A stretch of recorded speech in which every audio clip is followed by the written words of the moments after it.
I'm Mel Stewart, and this is the SwimSwam podcast, and you are watching our ongoing coverage of the Olympic Games. Today, we have the man, the myth, the legend. This guy anchored the most famous Olympic race in swimming history. Today, we have Jason Lezak. What's up, buddy? What's going on, Mel? Thanks for having me on.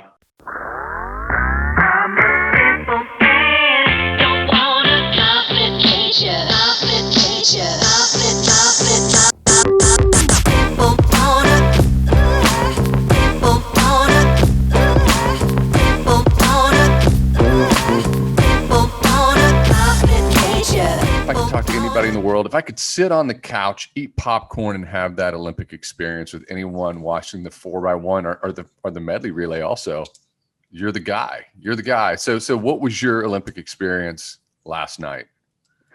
It was great, actually. We sat down as a family for the first time. We were able to watch. I know it's not the Olympics, but the kids have been competing at the Junior Olympics the last 4 days. So last night we were home in time, finished up to be able to watch, and it was great. I mean, they had a good time.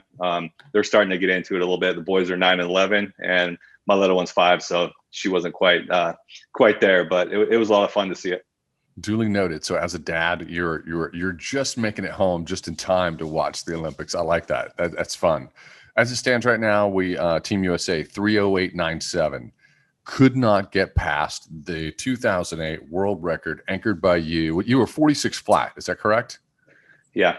I mean, shame on me for not having the exact to the 100s, written on my wall in my office, but I don't. So you guys were 3:08.2.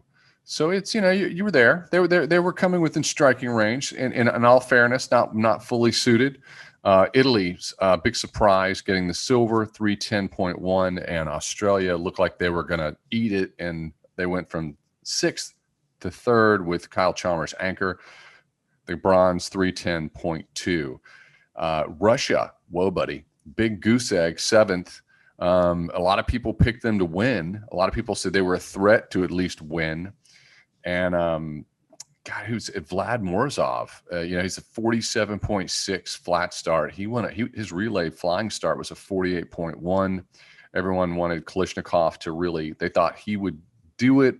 We kind of had a window into him not being able to do it with a big double from European Championships.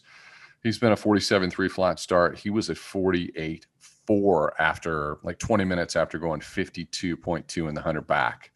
So those are some high level data points as this relay stands. What are your thoughts? Just initial thoughts. Well, I mean, if you want to just leave it what you're talking about there, Russia, they were surprisingly, 8th place coming in. They hardly even made it into the finals. And knowing that they were going to make a couple switches, I actually thought that they still would be a player for maybe winning or at least getting a medal. So that was kind of a shock for me. You saw 48 there on the anchor, and I was expecting a 46 or something like that. So it goes to show, I mean, not everybody's Superman. Not everybody can come back 20 minutes after a tough swim and do it again, right? It takes, a select few can do that. And I know in my experience back in my day in 2012, my last Olympics, somebody was left off the relay because of that double. So, it's a tough call. But moving on to the most important stuff, USA, it was amazing. I mean, Caleb set it off and put us in the lead exactly where we needed to be. And, the two guys in the middle did their job, both great relay splits to keep that lead and put Zach in a position to not just win, but I mean, you saw him just take off on the field, which was amazing. And, you said Italy was a surprise, but I mean, they're the top seed going in and they've had great 100 freestylers for the last several years. So I don't think it was really a surprise, to be honest. And I mean, the only surprise to me was Russia not getting there for the medal, but Team USA, came up huge. And in my history and all my relays, the times that we won, it was a team effort, right? And that's exactly what they did. It wasn't one guy, winning that relay. And as you saw, it was pretty amazing. I mean, Caleb went up there and gave his medal away to Brooks, who actually helped them qualify. And, I've been on both ends of that, right? I've swam on the prelims and I've also been just in the finals as well. So, I know what it takes. It's more than just the 4. And it's a team effort. Since we have you, what people really want to know is, we get this Olympic experience. We get we get the same experience. We get the build up from world championships, all those international meets. Then we get the Olympic experience through the lens of NBC, and they're telling us what's going on. What's going through your mind when you're in the ready room and you're staring everybody down, and then you're parading out and you're behind the blocks. What's really happening there? It's can you get us inside that bubble? Well, I mean, everyone's got their own little approach in the ready room. But I think the relay side is a little different because you got your 3 other guys that you're with, and you're dialed in together. Sometimes when you're on your own, I mean, personally, I would be out there, looking around, seeing what everyone's doing, and actually getting a little laugh about, how crazy some of these people are to prepare, right? And I had to be that guy that was just chilled and laid back. But when I'm with my teammates, I'm socializing, I'm talking.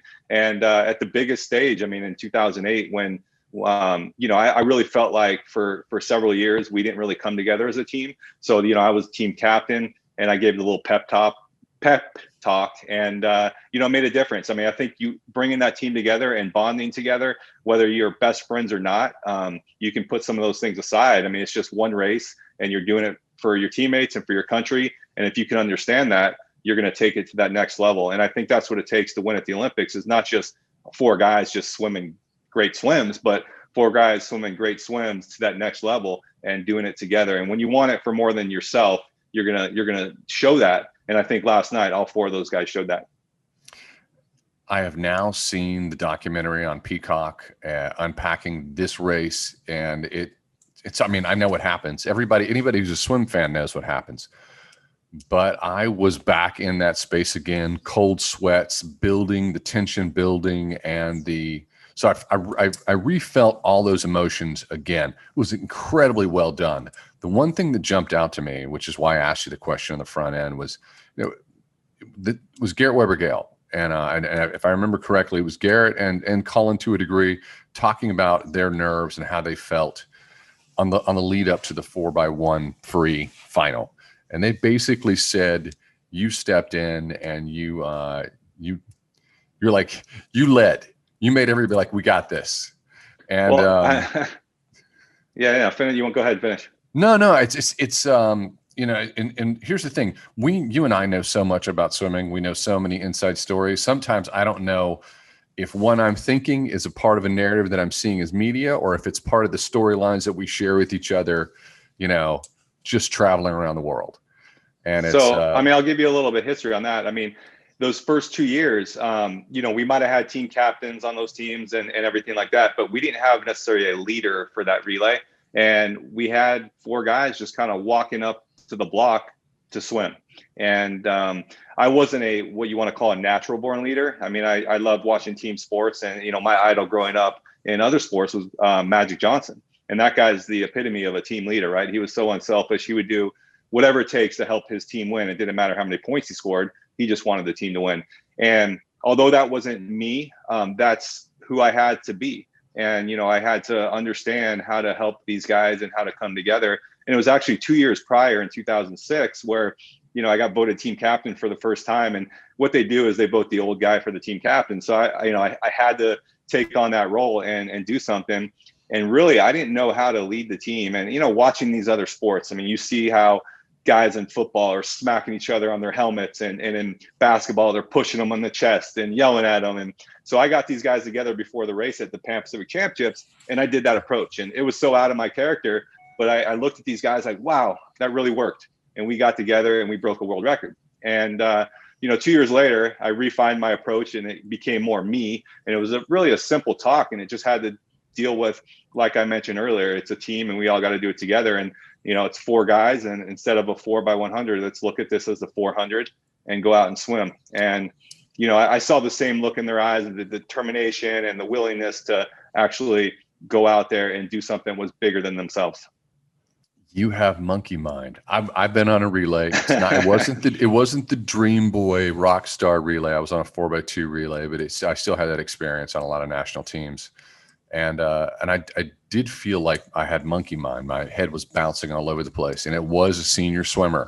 In my case, it was Doug Jerson, and he would step in and say, "This is what we're going to do," and it's but it seems like you guys got so much more cohesive. When did everyone start? When did the holding the hands happen, where you'd walk out there and hold hands before the I event? mean, that was before my time, actually. I mean, I think in maybe '96. I don't know if that was the first time they did it, but I remember seeing that. I'm pretty sure. So every national team I've been on, we've done that. Unpacks in '99, my first major national team, and then 2000 Olympics and so on. So, I mean, just because you're holding hands doesn't mean that you're actually together and a tight knit group that wants to do it, right? Because, I mean, like I said, we held hands before and we didn't have those performances that we needed to, right? So, not to say that it's just a show. I mean, obviously, we are Team USA and we're going to go do our best, but I think it takes more than hand holding to go up there and give it that extra for those other people. You were 24 years old in 2000.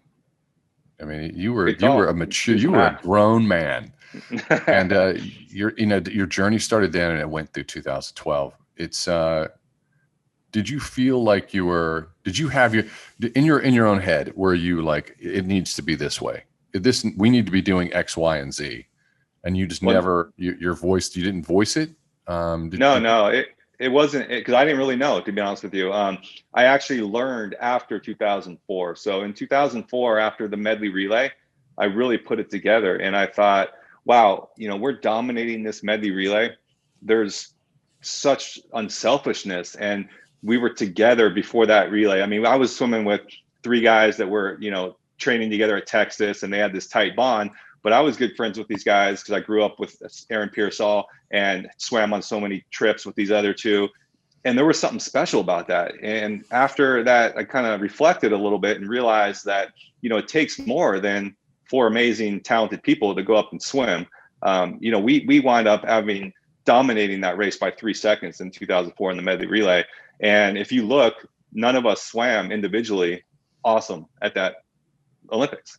Aaron was the only one who won individual gold, but he was off his times, and the other guys favored for gold medals were winning silver and bronze, right? And I had a pretty bad experience over there. So you take those previous swims and you put them aside and realize what you're capable of when there's four people that want to do it for each other. You're famous for swimming fast, 46 flat, and you got the bronze in 2008. The question was, well, if you get 46 flat, you're 46, 6, 7.8. Some people are selfless. Some people are selfless. And that's just, they have to have somebody else that they're competing for. They have to be competing for a team. Did you know that about yourself early on? Is it something that you struggled with? How do you feel about it? I mean, to be honest with you, like I mentioned earlier, Magic Johnson, I mean, I've always loved team sports. I played basketball growing up and water polo and, different things like that. So to me, it was always about winning with a team. And when you're in the swimming individually, don't get me wrong, I love to compete. I love to win. But when you're doing it for other people, I always had that little extra, right? And so I've been a great relay swimmer since my childhood days, and, at high school meets, and then going into college at dual meets, and then, from my Team USA days. And I'd say, like, on an average USA trip, I'd probably be about 0.9 faster on my relay than in my individual event. And as you know, the relay start's going to give you 0.6 with the reaction, maybe another 0.1 with some momentum or whatever. So I was always just, a couple tenths faster. I mean, that one, was a lot faster. But then again, I can promise you, if I had to swim my very first race, a flat start, I would have been a lot faster than I did in my individual race. At 32 years old, it's pretty hard to be able to come back. I did everything in my, ability to be able to come back 3 more times and swim, but, my body just wasn't feeling the same. And then, take a couple of days off, and I split a 46.7 on the medley relay. But what people don't really know about that was I almost disqualified the freestyle relay, by the way. I mean, I was, really, really close. On that medley relay, I had a 0.4 relay reaction. I mean, literally, I stood on those blocks and said, I'm not going to DQ this relay. So if you take those relay starts away, I was only at, a couple tenths of a second faster in my swimming part on that first relay versus my last one. So, I was being super fresh, being a little bit tired with only a couple days in there. I mean, I still, had the ability probably to swim a faster flat start if I was fresher. On that topic, did you see so there's two things that jumped out, but what one was I thought it had been a false start. I thought we had a false start in the relay. Did you see that? I saw it. I couldn't hear what they said for the reaction. My family was going crazy and talking and having a great time. 0.05. Yeah, so I was 0.01 faster than that. I was a little bit better. But no, I definitely saw that. I heard them talking about it. But it's one of those things. I mean, I can give my experience. You know, I had a split second. I mean, I dove in the water and I thought, oh no, I just disqualified Team USA. But with my experience, and I was able to talk over those thoughts and get it out of my head as quick as possible. So I'm assuming, you know, when you're at that level and you've done this over and over again, you're able to do that. And that's exactly what he did because, you know, had a great split. Do you feel like Apple's is picking up the mantle? I mean, he's dropping some monster splits. 46.6 is that's legit. Yeah, no, I mean, I've watched him race, you know, all fall and winter last year, and you know, he was on his game, swimming fast, and you know, I expected him to be really fast this summer. And you know, if anyone's been paying attention to swimming, then they saw the same. So I don't think it's a surprise or a shock. You know, I think he's going to have a great individual race, and you know, hopefully we'll be able to get in there and get 2 Americans in a medal. I know it's going to be tough, really close, but it's possible. The one other thing, I'm not a sprinter. I hate sprinters. I've always hated sprinters. I'm jealous of them. But we train way more than 2 flyers, Mel. Come on. I was a little jarring when Dressel let off and he went to 47.2.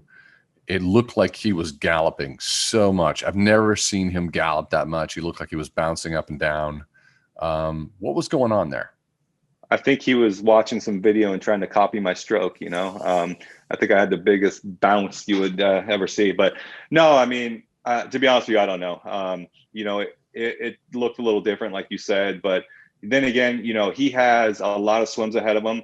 And, you know, in 2016, although he is a veteran, you want to call him that, he's been to so many amazing, you know, world championships and over. And he's only been to 1 Olympics and only swam that 1 relay, right? So he's coming into this, it's a completely different ballgame. You know, the pressure is on, and whether he's putting it on himself or not, I mean, the media and everybody else, they're expecting him to win the most medals for Team USA. And I think, to be honest with you, he got that first swim out of the way, and it's going to be different from here on out. I mean, 47.2 though, come on, it's still an amazing swim. I mean, you're 0.3 of a second off his best time in the world record, but you know, I think with those expectations, I think that was a great one just to get it out of the way. They won a gold medal. I think a lot of people put too much emphasis on times, especially at the Olympics. I mean, yeah, you had mentioned that world record, and you know, we still have that world record, but I would rather have that gold medal any day over that world record, right? So I think everyone's thinking the same thing. I mean, you come to this event and it's not about competing, it's not about time, or I'm sorry, it's all about competing, not about times. Look at, you know, Chase winning in the 409. You think he cares that he was off his best time? No, he won a gold medal like his childhood dream, right? So I think that's what it's all about here. And Caleb's a racer, and he's going to do what it takes. To put it into context, at the 2019 World Championships, Dressel led off in 47.6. And we know what happened throughout that competition. He kept dropping and dropping and dropping in his 100 free. So 47.2. He's 0.4 ahead of where he was 2 years ago. Good sign. The guy looked ridiculous at trials. I mean, he was smiling with a little smirk after every single race. I'm like, this is the biggest flex I've ever seen on television. Well, did you see he was also out in 22.2? So, you know, I don't know what he went out in when he went 46.9, but I mean, 22.2 is blazing going out. So, I mean, that might have been a little factor there. He could have maybe toned it down to a 22.4 and maybe he goes 46, right? So who knows? But if anything, I'll tell you, out of all the, you know, current swimmers I know and I've seen and talked to, I think Caleb's the one who probably studies and looks at technique, and he looks at his events and sees how his race went and tries to make changes more than anybody else. So, you know, he's already looked at it. He's already probably figured out what he needs to do next time and how to get better. So don't you worry. I mean, he's gonna be fine. Kyle Chalmers split of 46.4. You know, what do you take away from that? I'm so hyper focused on Team USA. You might have more of a worldview as a swimming executive and team manager on the ISL, but it's I'm still Mel Stewart looking through that USA lens, and I dismiss Kyle Chalmers, you know, and I shouldn't. This guy is a beast. He's someone you're going to be. Dressel has to be looking out of the corner of his eye. This guy closes so fast. What are your feelings on that 46.4 relay split and how that's going to impact his individual 100 free? Yeah, I mean, he definitely has that closing speed. We know he doesn't have the speed that Dressel has, that's for sure. So, like I said, I think, you know, Caleb dials in his race a little bit more. Like, I don't know if it's a 10th or 2 going out, but just something really minor that'll make a huge difference. I think that's going to be great coming home. And, you know, it's pretty incredible what Kyle's done coming back from that surgery. You know, I do think a lot of people probably doubted him and didn't think he'd be ready. You know, he posted a good time at the trials, and then he's getting even better now, right? So I've always said this, out of all Caleb's events he has here, the 100 free is probably going to be his toughest.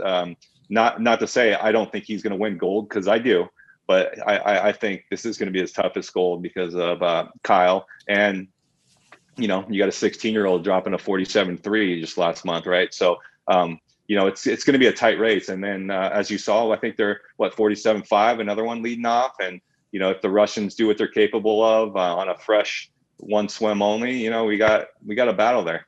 I haven't had a chance to talk to you since David Popovici, you know, kept getting faster and faster and faster. And, you know, then it was every single thing that you saw in terms of media, particularly on SwimSwam, was what is Caleb Dressel's reaction? What is this swimmer's reaction? And well, what's Jason Lezak's reaction to a 16-year-old going that fast?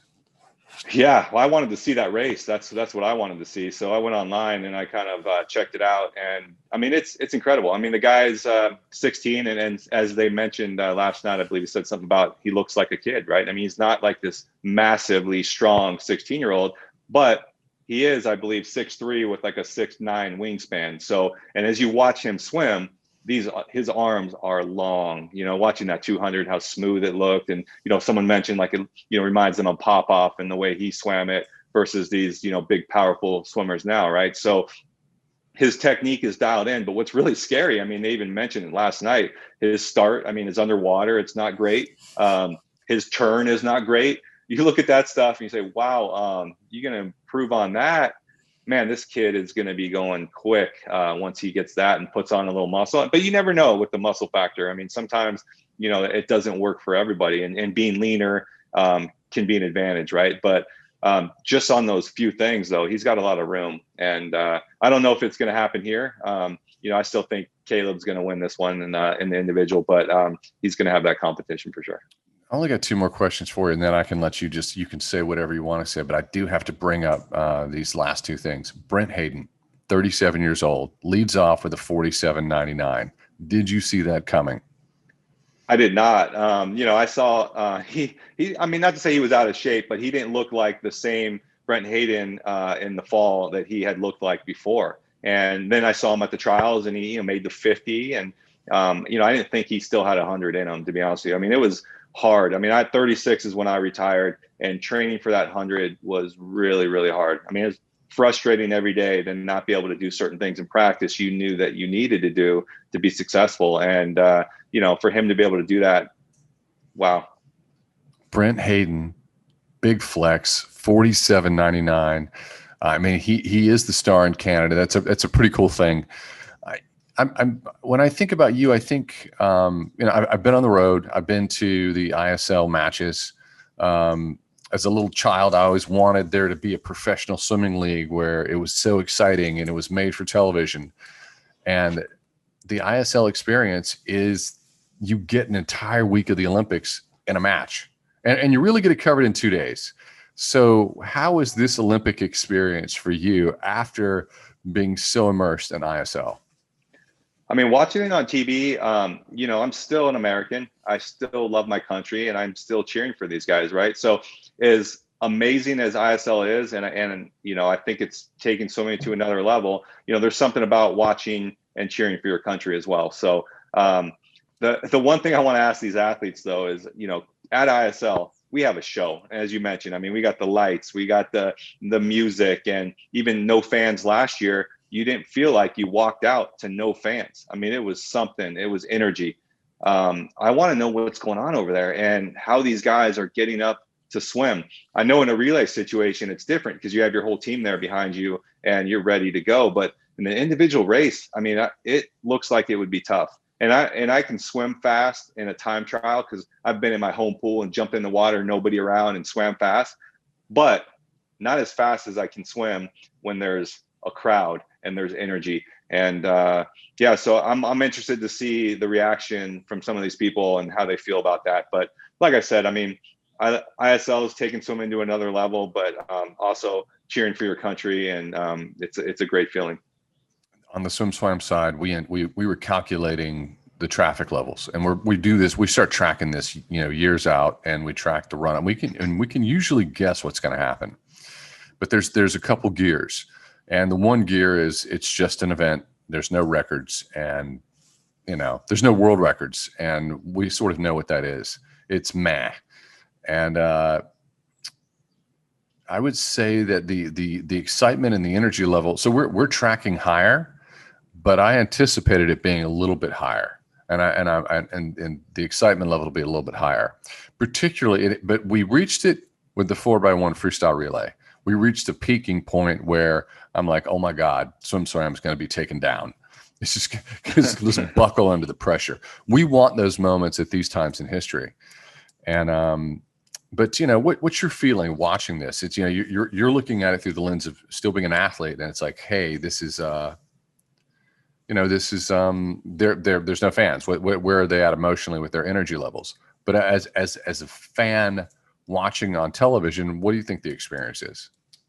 I mean, I think it's different for me because not only am I a former Olympic swimmer, but I'm a sports fan. I mean, I grew up watching the Olympics, and it was something a part of me, right? So, which is why I had the dream to go do it, and I actually was able to go in '84 and watch it live. But just being able to be a sports fan, and there's something about like a patriot as well. I want my country to do well, and it makes me proud to see Team USA win a bunch of medals, right? So I don't know. I don't know what other people are thinking, to be honest with you. As far as, I think a lot of people are upset, as far as the Olympic whole experience, how it got canceled, and then it came back, and then they're talking about maybe canceling again. And I think a lot of people just got kind of annoyed with the situation, and it is what it is.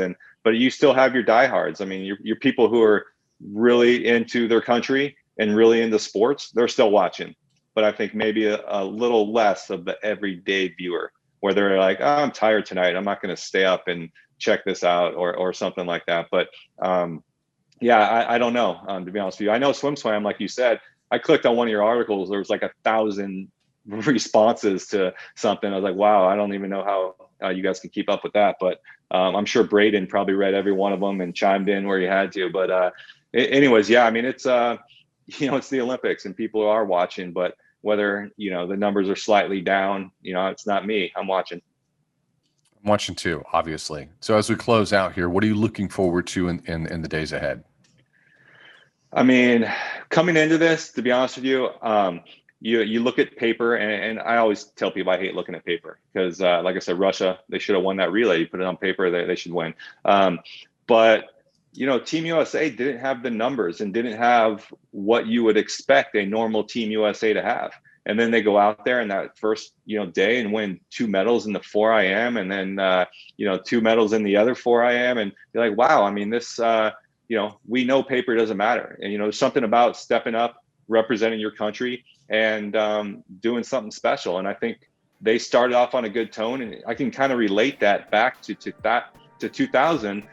You know your history, but I mean, when Tom Dolan and Eric Vett went out there and went 1-2 in the 400 IM, it kind of set the tone for the rest of the meet, right? And I think that's what they're doing. And we're going to probably see, I don't know if you want to call it surprises, but we're going to see a lot more Team USA medals, I think, now than what I actually anticipated happening. And, I love to see it, and I'm looking forward to all of them.